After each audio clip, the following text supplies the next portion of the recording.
This video looks at exporting the GBXML from a typical 3D architectural software package. In this case we're looking at Revit, but it's the same principle for every piece of 3D architectural software.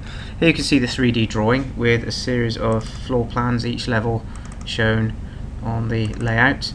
Effectively what you need to do is export each of the DXF floor plans by using the Revit export and exporting to a standard DXF format. Also what we need to do is export the GBXML, that's the geometry associated with the 3D model. So we export the GBXML. This gives us the GBXML detail here, and ideally the best method to use is the complex with mullions and shading surfaces, so it brings all the glazing and window information in.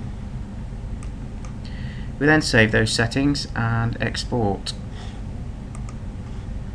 Export to GBXML. We then write our project file name to our directory, so we'll put that in the SciMap default directory.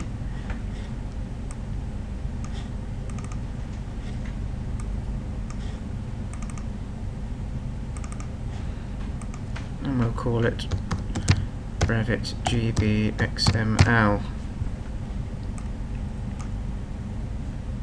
So that's writing the GBXML from the Revit program. We then enter the project that we set up. So you set up your normal project in the usual way,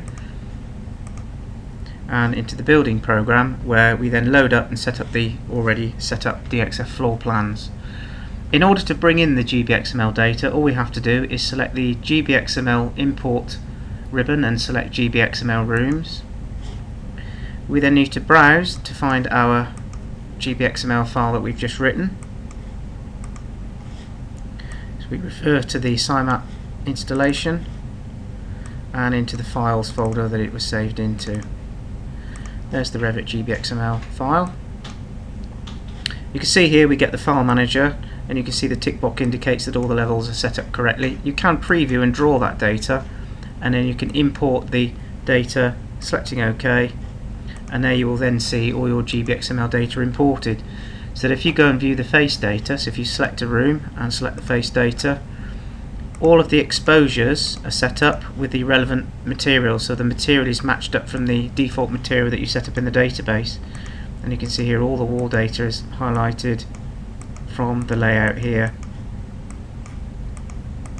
To easily identify rooms on a complex room, what you can actually do is go to the display menu and select room details. So if I choose to look at room face number 40,